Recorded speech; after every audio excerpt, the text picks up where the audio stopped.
morning, welcome back to my channel. So I've had a lot of people reach out to me and ask me to do a tutorial on those little notebooks that I had in my last video. I had a bunch of people ask, why don't you do tutorials? They would say, I wish you did tutorials. And so I have done tutorials in the past. I just don't typically do them because they take quite a bit of time, and I feel like there's so many other people out there that I watch to make videos, or that, you know, that I make my stuff from.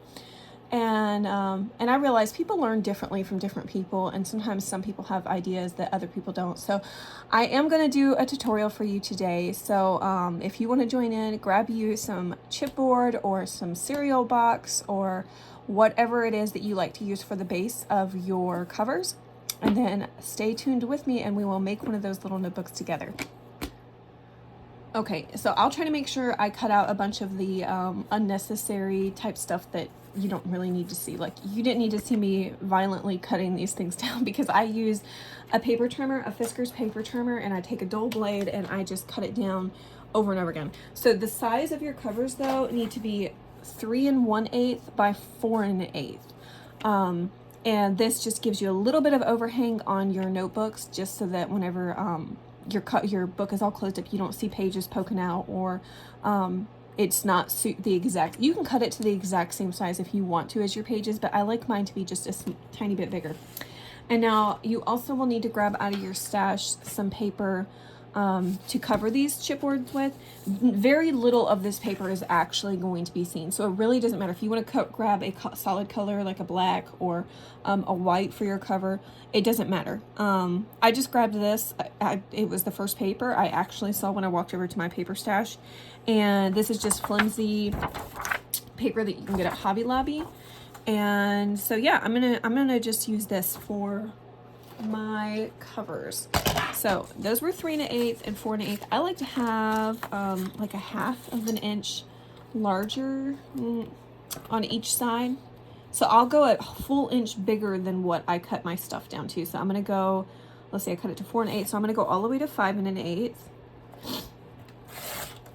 And then we're gonna cut it, since this is gonna be 4 1/4 by 4 1/4, I'm just gonna go ahead and cut it at 4 1/4 for the sides, because that's 1/8 inch bigger than what I need, but it doesn't matter. It's fine. That way I don't have just random little scraps. Yeah, see, that'll be perfect. So I'm gonna go ahead and glue this down, and then what you're gonna do, instead of me showing you this, because you might have seen this, after you glue the cover to the paper, you're gonna just go around and miter the corners and fold them in and glue them down. I might show you just one of them whenever I get to the second one, okay? Okay, I decided to go ahead and just show you how I did it, just in case you're brand new to paper crafting and you've never seen this before. So this is what we want it to look like.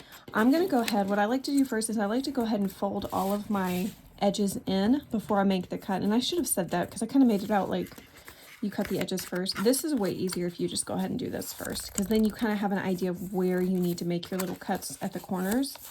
So yeah, so we do that, and you're going to cut off all of these little squares basically. But you don't want to cut too close to your corner, because if you cut too close, what you're going to do is you're going to have an exposed little edge whenever you finally fold everything over. So it's better to go out like just a tiny bit, like that much. And it's better to go out further than it is to cut too close. So if you're like not sure where to put your cut, just get a little bit of extra space, because you can always fix that, but you can't fix once you've cut too much off. But I'd say like 1/8 inch is enough space for you to cut that. And they have really great tools out there. They're called like miter corners. You can order, I think there's some on Etsy, and I think you can get some on Amazon. They give you like the perfect spot to where you need to cut. I used to make that mistake whenever I first started paper crafting, of always cutting too close. But like, so if there's too much space, it's better for you to take your nail and just push it in like that. That way, it's not a super sharp corner, but it doesn't matter to me either way. See, like these corners are a little bit sharp, but I can always kind of push them up to round them a little bit. So anyways, whenever I'm gluing, I like to you do the same sides first. So like if you're going to do the sides, you're going to do both sides first. If you're going to do the top and bottom, do the top and bottom first. So let's go ahead and do the top and bottom. Just fold them into themselves, and then you do the sides. It just gives it a more of a professional look, I think, whenever you're doing it this way.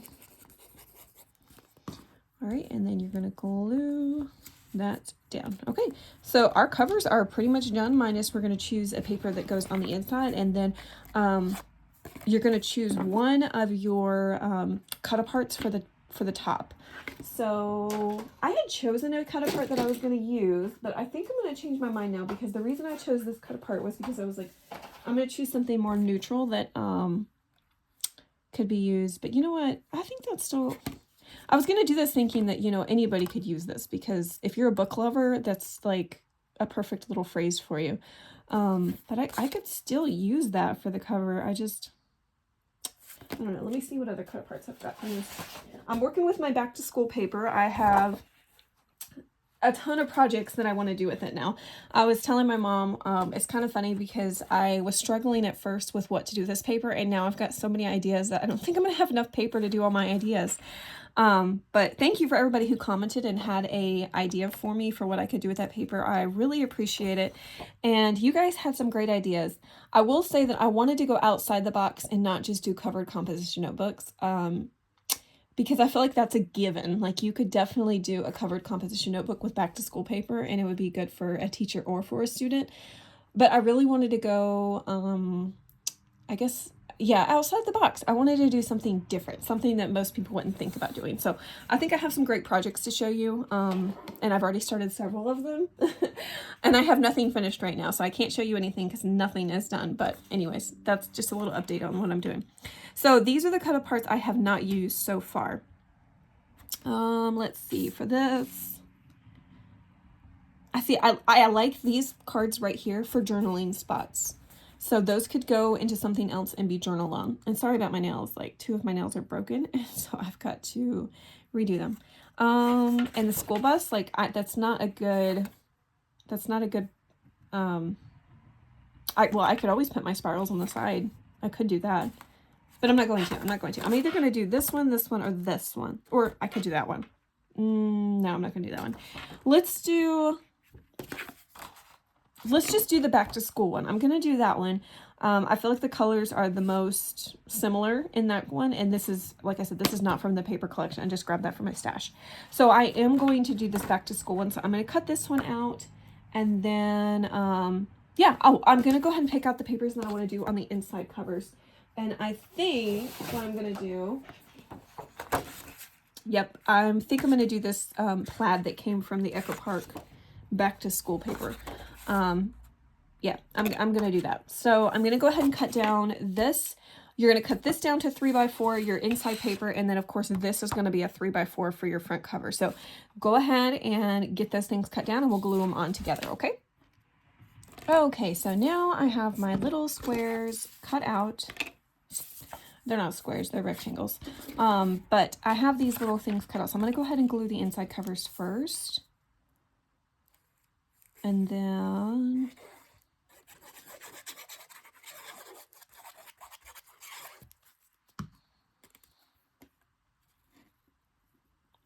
this is a quick and easy project. If you're trying to do these for craft fairs, you can make quite a bit of these if you're just sitting down and cutting out all the pieces, like in assembly line fashion. So if I was going to make, like, whenever I made all those other ones the other day, I went ahead, I cut down all my covers first. Then I went through it, I picked out all the cover papers that I wanted, which it would be super easy if I had just done like a black, then all of them would have been the same, and I could have quickly not had to fuss with picking things out. So that's just definitely, that would be an easier, faster step for you if you just went something neutral like that. I like to use up what the papers that I have, and I really needed to work through my stash, so that's kind of why I decided to choose some of the pattern papers. But anyways, so that would be really fast, and then you go through and you cut all your cut aparts that you want to use, and then kind of go through it like that. So let's see. I want to make sure that, so this paper is a little bit directional. I know you can't tell. You really can't tell. Once I put this on, the back is more important because you can definitely tell the back is directional. So, and that's something that's not getting covered. The this is definitely a colorful, vibrant notebook. All the colors. Anyways. So we're going to go ahead and do this. So you still need 3 pieces of 3x4 patterned paper. Hold on. Anyways, you're still going to need 3 of the 3x4 patterned papers for the dividers on the inside. If you want to do that, you can skip that. You don't have to do dividers. I have definitely done quite a few of these books where I didn't do the dividers. That was just something I chose to do for the craft fair that I wanted to. So, but it's faster. It's faster if you don't have to worry about that. And if you don't want to use up all of your pattern paper, like I'm kind of having a struggle right now with actually wanting to use up all this pattern paper, since I have so many ideas that I want to use it for now. So let's see. Okay, so next thing we're going to do is grab the index cards we're going to use. So if this is a 3x4, you need it to be an index card that measures 4x6, and you're going to cut them in half. So let me show you what I'm talking about. Okay, now I had some questions about my pricing. So what I did was whenever I have some that are very similar in size to what I'm showing you today in my Etsy shop. They are little 3x4 notebooks, but the difference is I put a lot more papers in the ones that are in my Etsy shop than what I'm doing for my craft fair. So I think how you do that is going to determine how much you charge for these if you're making these for a craft fair. I had questions about pricing. So if I'm going to make these for a craft fair, like the ones that I've done, I think I don't know. I always feel so weird about putting prices on things because I never know if somebody's going to think it's an appropriate price. If they're going to want to buy it, if I put the price on it that I want to put on it, that I think it's worth for the work and the effort. I try to put a price on something based off of like what I pay that for the item. So the price I have in my head for those little notebooks that I had shown in the last video, I'm thinking $5 for each one. And I know that seems kind of steep for a notebook, but it's handmade. You cannot buy them in stores that size. Not that I've seen. I've never seen a spiral notebook that size in a store. And all of the pages are they're not flimsy, paper. It's actual cardstock that comes from an index card. And I don't know, I think that's a fair price. I think $5 for those are a fair price for a craft fair. I don't know, you guys tell me what you think in the description box. Now, I do have one in my Etsy shop right now, 2 actually. And the reason why they're in my Etsy shop and not going in my craft fair is because I made them bigger. Like they're chunkier than the ones I'm putting in my craft fair. They ended up having like 15 pages per section versus what I'm doing for these, which is 10. So the ones in my Etsy shop, I think I have them listed for $7.50. And then I think I might have a sale price on them of 20% off. I could be wrong about that. They may not be in the sale. They might be. I don't know. But anyways, so those are in my Etsy shop for $7.50. So those are priced a little bit higher. And I might end up bringing them down on the price. I'm not sure. So anyways, $5 for one of these notebooks, with it being cinch bound and handmade. I think that's fair. You guys, what do you think? You tell me in the description box if you think that is too high of a price. So anyways, like I said, I'm going to do 10 pages per section. So that's going to be a total of 40 pages for this. And that is the perfect amount for my 5/8 inch cinch binding that I have. If I were going to do like the other books that I have in my shop are a 1-inch coil, then I would definitely put more pages in just to fill up that coil, because I think it looks better if it's fuller than if it's empty. Especially for something like this where you're not going to be probably adding stickers or pictures to the pages or anything. If it was a photo album I was making, I would definitely want the coils to be on the emptier side, just because when people add photos, it bulks them up. So anyways, let's go ahead and cut down our 4x6 cards. The cheapest place to get these 4x6 card is the Dollar Tree. You get 125 for $1.25. Whereas at Walmart, you can get 100 of them for, I think it was $1.44. So it was definitely more expensive, and you got less cards if you went with Walmart, Target, or one of those other places. Even on Amazon, you can order them on Amazon in bulk, but they were still, I think it worked out cheaper to still get them at the Dollar Tree. So if you have a Dollar Tree near you, then definitely go there to get them. But if you don't have a Dollar Tree, go to Walmart. I mean, you're still only going to use for one book. I think I counted out, you end up using 20 of your index cards. Yep, 20. Yeah, because it's going to be 5 per section. So you're only going to use 20 of them, so you'll still have a lot left over to be able to make other books. But anyway, so I'm going to go ahead and cut down all the index cards I need just to kind of speed things up. And you don't want to see me do that on the screen. I have to use my guillotine cutter, and I'll probably be hitting the phone. So I'm going to just do that really fast, okay? Okay, so I have my little stack of my cards cut out. With my guillotine cutter, I can cut them so much faster because I have a Fiskars. It's self-sharpening, and I can cut 5 index cards at a time to have the 10 for each section. So it goes relatively fast. With something like this Fiskars paper trimmer, I would have to do less papers just to cut them down. So I love having the guillotine cutter. It's definitely, I use it now for everything. I rarely use this. I hate buying blades for it because the blades are so expensive. I mainly use this for trimming my chipboard because I can just take a dull blade and trim it over and over again. And I mentioned at the beginning you could use cereal box. I will say, if you use cereal box, I have never found a cereal box that has super thick boxing material. So I prefer the chipboard to actually feel like a book board. So I like mine to be thicker. You could still use it if you wanted to. You could layer it up maybe and make it a little bit thicker, but I will say for the sturdiness, definitely I recommend using chipboard or something along those lines. But, you know, use up what you have. Don't go buy anything. I think it's better just to use what you have versus having to go buy new materials. Because I definitely fell into that trap when I first started first started paper crafting. I felt like I needed to buy everything that I was watching on YouTube. So if a person was using a certain material, I felt like it was probably the best way to go, and so I would go buy it. But just definitely, yeah, use up what you got. So anyways, I grabbed out some of these scraps. Like I said, I've already cut into this paper. I've already been using it to make some things.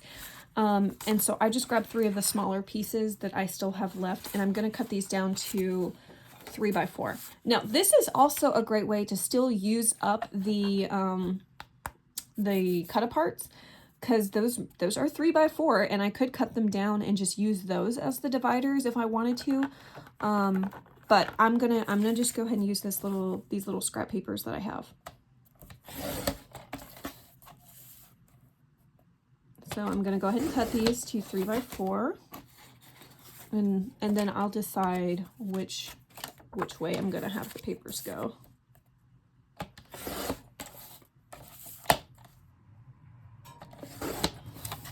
All right.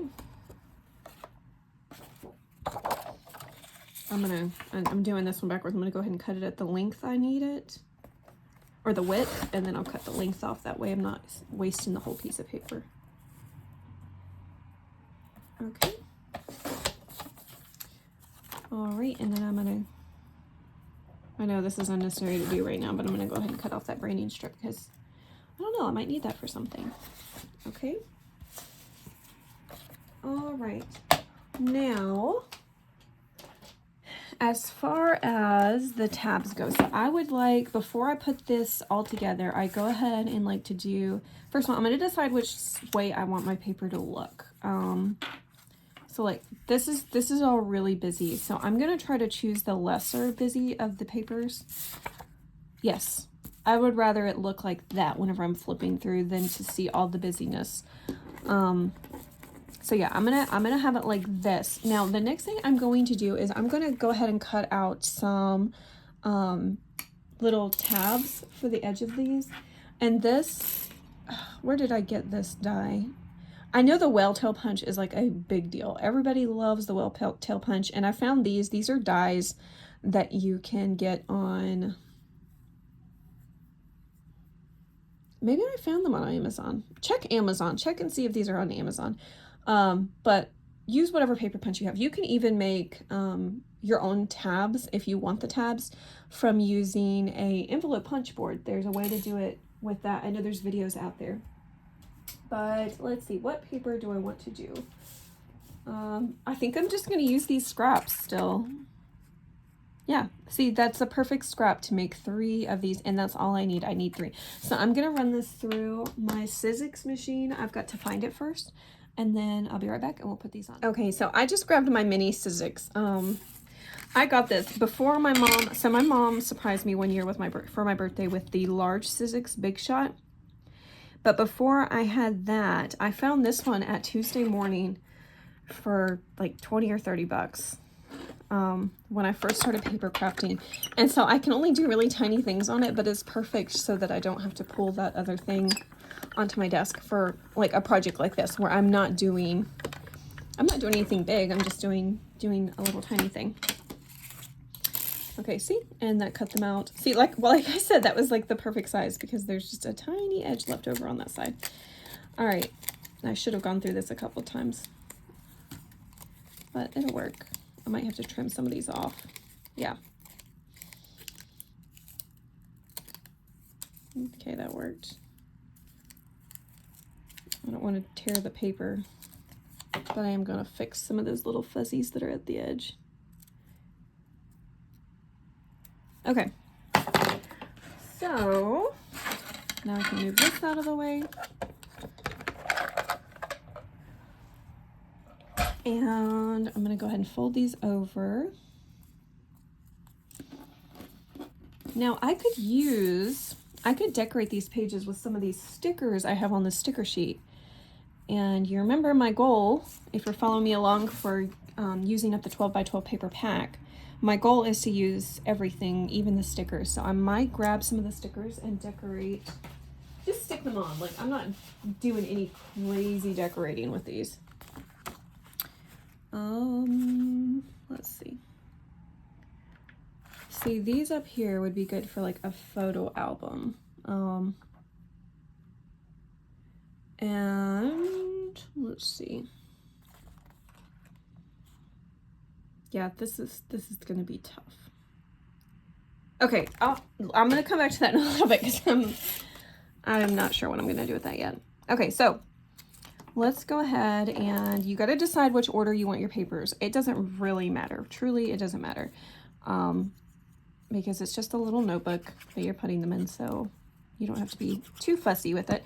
But I go ahead and do the top and the bottom first when I'm putting tabs on.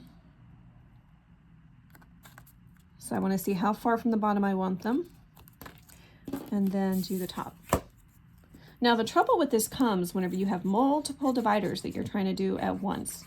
Like, let's say you're doing, instead of just doing 3 dividers in a book, you're doing 10 dividers.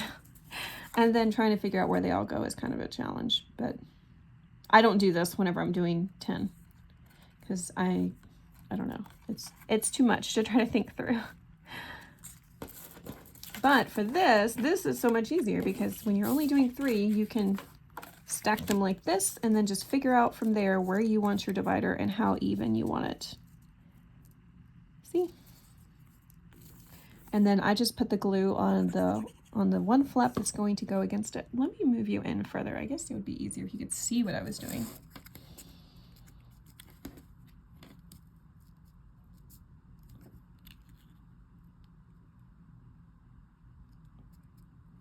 And that looks pretty even to me. So we're going to stick it down, and then I put the glue on the other side.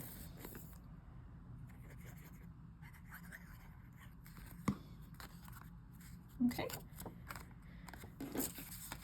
And there's your dividers. And then you can go ahead and add your paper in whether you want it.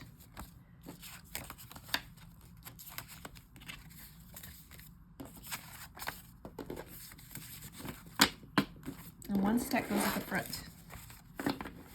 Okay, so there you go. You have your book pretty much done. So now what we need to do, let me back it back out.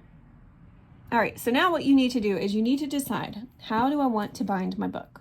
You can do the little binder rings where you just punch, you could do a hole with your hole punch, which if you used a hole punch like this is going to take you a very long time to do.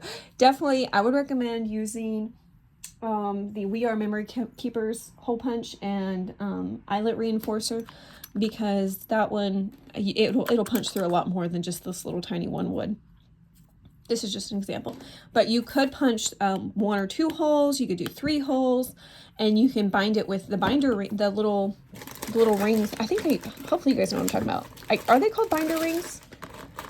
Let me just grab one and show you what I'm talking about so that you guys will know. If it's not called a binder ring, it's this. I think these are binder rings, but then you can just bind it on something like this.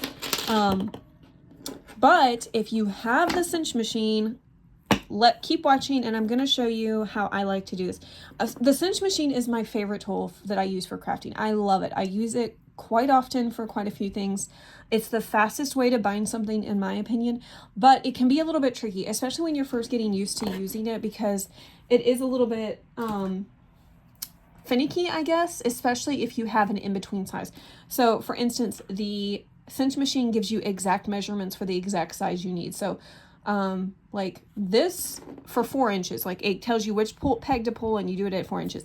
However, we don't have a 4-inch book. We have a 4 1/4 inch cover. The pages are at 4 inches. So you have to kind of figure things out, like where you need to place your book and hold your book whenever you're doing the punches and stuff. And so I always cut off a sample size that I need and kind of use it to punch a few times to figure out where I want to place it. So I'll show you what I'm talking about. It is a little bit aggravating at first, but like when you're mask making, it really doesn't matter. So whenever I made all those covers, I went ahead, before I cut the papers on the inside, I figured out what size I need for my covers, and I cut all of my covers to the size that I needed. And then I went back and did all the pages, because it is a slightly different place that you need to place your pages than you do your covers. So hopefully I'm going to explain this well. If not, I'm sorry. I'm doing my best. I don't often do these tutorials, but anyways, let's see if we can figure it out. Okay, so this is already set up for how I did my notebooks the other day, because I have not used this since I did those little notebooks. So what I have it at is I have it pulled out about 1/4 inch down here. And I only wanted to use 6 pegs. I didn't want to use the full length of a wire for the book. I like to have whenever I'm doing my cinch machine, I don't like to have the wires go all the way up and down. So you can choose how many wires you want to use. So let's say you didn't want to do 6. Let's say you only wanted to do 4 wires on this, which would leave you, it would be like this big. You would have a wider space at the top and bottom. Then what you need to do first is you need to make sure that you pull how many pegs that you push in how many pegs you want to use. So you would pull the other peg. So I have 6, so I would make it so that there's only 4 pushed in. Now I don't want that. I'm going to push mine back in, because I definitely don't want to only use 4. I want to use 6. But you need to determine that. And then you're going to line up well, I feel like I've got to do this now just to show you, because otherwise it's going to defeat the purpose. Okay, so let's say I only wanted to use 6. I'm going to use this. My daughter was stamping some little pages underneath my desk, so I just cut it down to the size I needed. So this is 4 1/8 inch, which is the length of our covers. That's what you need to worry about, is the length. The width does not matter, just the length. So, see, if I just cut this right here with only 4 pulled, it's going to look ridiculous, okay? Because it's only at the bottom, and nobody wants a book that looks like that, right? One of my pegs I see has chopped up here, and it's not supposed to, so I'm not sure. I'm guessing it's the 8 one, is because that one always gives me trouble. But anyways, so what I would do is, see, I noticed that, like, wow, that is like a whole inch out of the way. So I'm going to pull this thing down about 1 inch, and then I'm going to test it again and see. Nope, I can tell that that's not going to be right. Let's see. You kind of just have to figure out like how it's lining up with these and your paper. So let's try this and see if it's closer to the middle. Oh yeah, look at that. That's like right in the middle. And I check it. I I don't trust my eyeballs necessarily, so I always check to see if I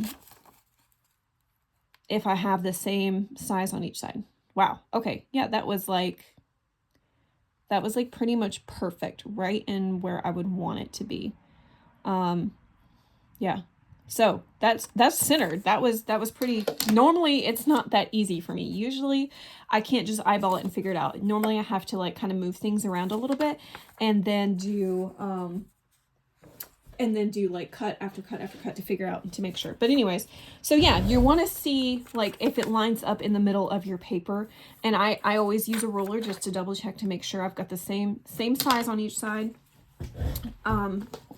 Just because I want it to look perfect and I don't want one side to be taller than the other. So I'm going to trim off these little circles that I just cut on this. So I'm still using that same scrap of paper to do my test cuts.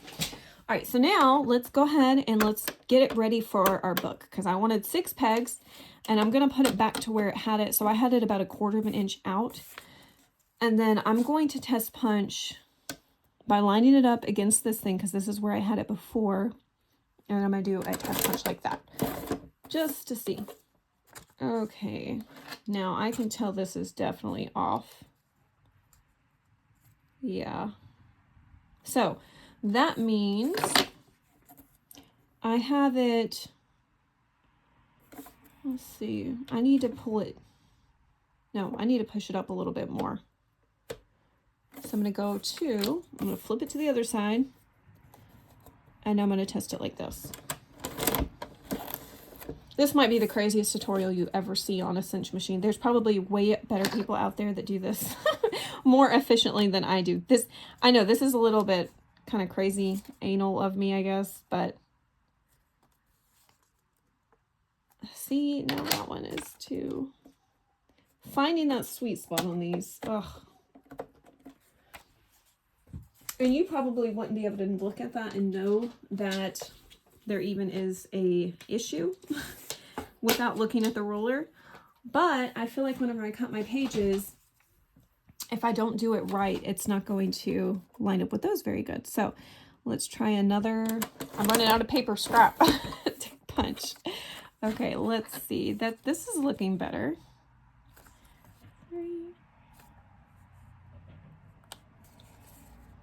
No, it's not better. All right. I need a new scrap paper because I'm not going to be able to punch this. My mom just got a cinch machine, so I was trying to explain to her that it's not super easy to use necessarily. I mean, it's wonderful to have, but it definitely can be challenging to make sure it's cut down properly, or that it cuts properly. Okay, here we go. Another stamped image. Let's see. So let's try this right here.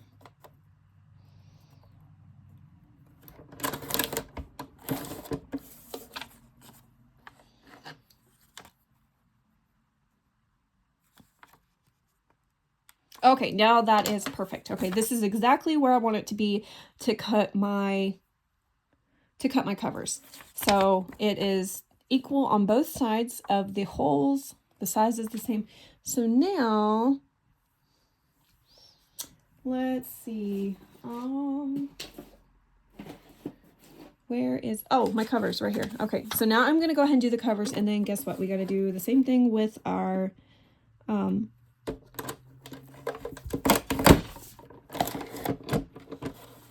what I love about this is that it will cut through just about any thickness. I've used this to cut through my fabric covers, to cut through my leather covers, and then of course chipboard covers. This thing is absolutely wonderful and will cut through so much material. And then also you can do multiple pages at a time too whenever you're doing it. If you just do one, I've seen this a lot. A lot of people have this issue, and if you just use one piece of paper to cut through at a time, it's going to get stuck in your little peg things. It just does. Like it works best if you have 2 or 3 pages that you're punching at a time. unless it's a thicker material, then it should be fine. But definitely recommend doing multiple at a time. Okay, and now for your cover, oh look, I almost did that upside down. I'm so glad I looked. Your cover, you want to make sure that it's the right orientation, and you're going to flip it so that how you would look at it whenever you're looking at a book is how you want it to be when you punch it. So you definitely want to punch it like this with the inside cover facing up.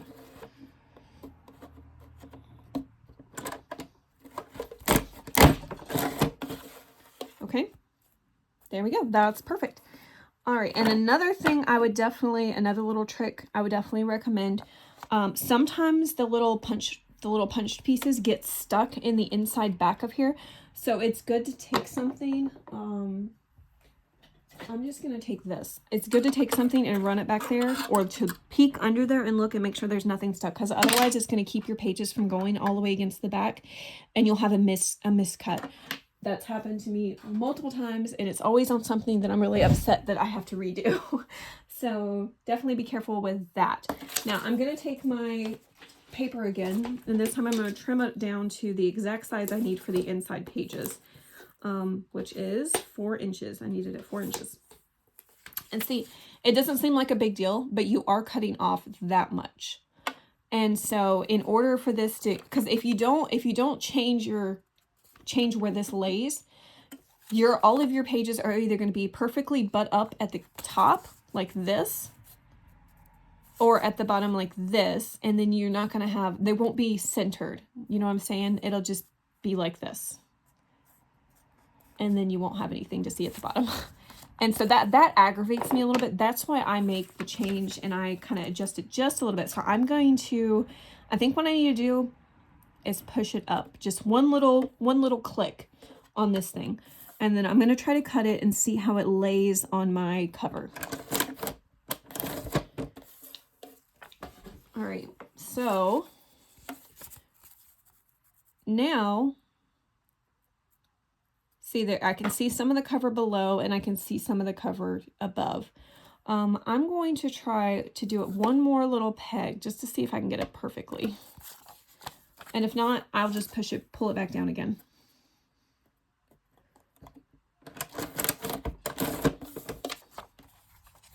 Surprisingly, this is not getting stuck like I thought it was going to.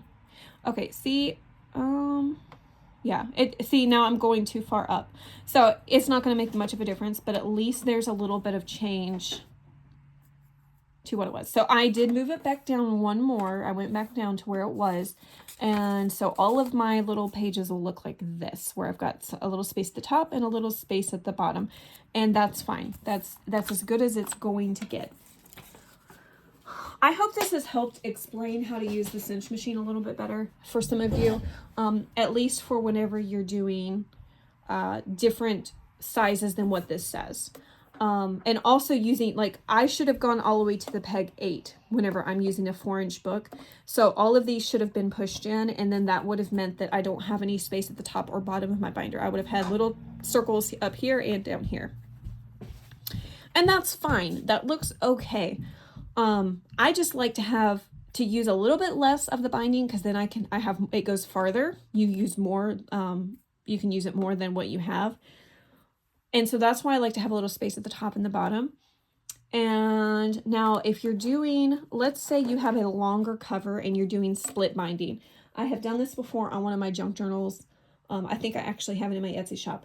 But for instance, well, let me just grab this chipboard here. Let's say you have something this size and you don't want to go the full length with the binding. Let's say you just want to do a little portion here and then a little portion at the top and you're doing like a split binding.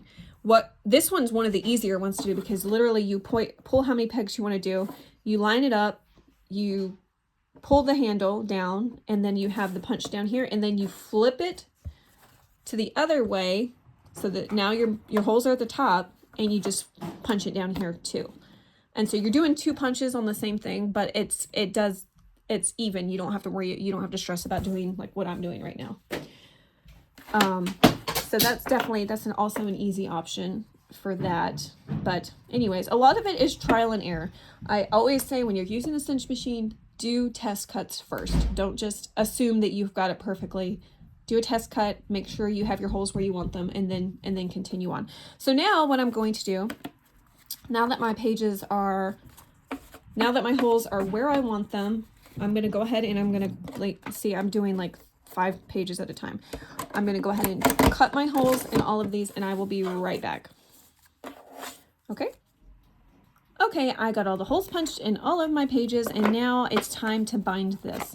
Now, I only have 6 holes, so I need to trim this down to 6 holes. If I can find, there it is, my little cutters. Yeah, so I can cut 3 of these off. You can save whatever's left on your thing. But for 3, I'm probably never, ever, ever going to use just 3 of these holes. So I am going to toss that. But anyways, so now you have your coil binding cut to what you need. On the side of your machine, there are these little hooks to help you keep everything organized. So what you need to do, you need to put all of your pages on your binding first. I see this mistake a lot where creators are doing this backwards. And you need to put the pages first, then the cover, and then the back cover.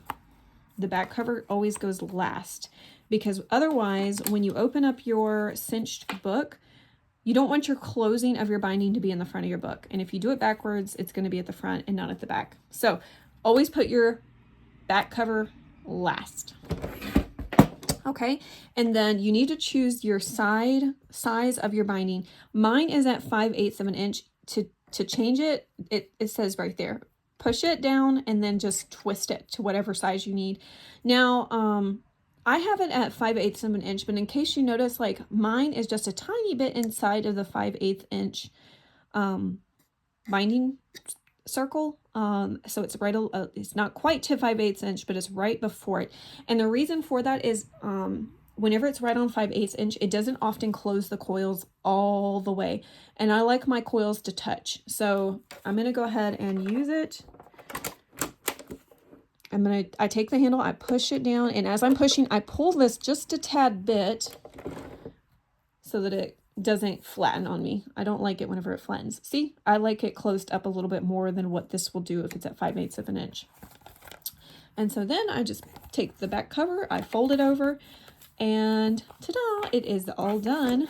But see how the coil is at the back cover? That's what you want. You don't want it at the front. So that is our little book. It is all closed up. But anyways, so yeah, that is the finished project. I hope you guys enjoyed this tutorial. I know I try to be thorough, but then at the same time, I try not to bore you with the details. So I hope you enjoyed this video. If you have any questions, I can try to help you. I've had so many more subscribers this week than I ever dreamed was possible. Let me just tell you, my goal for 2024 was to reach 1,000 subscribers on YouTube, and I reached that this past week. And in fact, I was like 300 or 400 away from getting that goal, and we already reached it. So I guess I should have raised my goal a little bit higher. So I really appreciate it. If you are new to my channel, thank you so much for subscribing and watching me. I really appreciate it. I hope that my videos are giving you inspiration to use up your stash and to make some new and creative things this year. And I hope you like this little notebook. I think it is adorable. And so that's another completed project for my back to school. So whenever I do the rundown of what I've made, I'll definitely add that to it. But anyways, yeah, if you have any questions or comments, leave them in the description box. Well, the comment box below. I try to read every single comment that gets left. And I had a ton of people asking for tutorials, so I hope that this has made all of your dreams come true. Just kidding. Anyways, you guys have a wonderful day. Take care.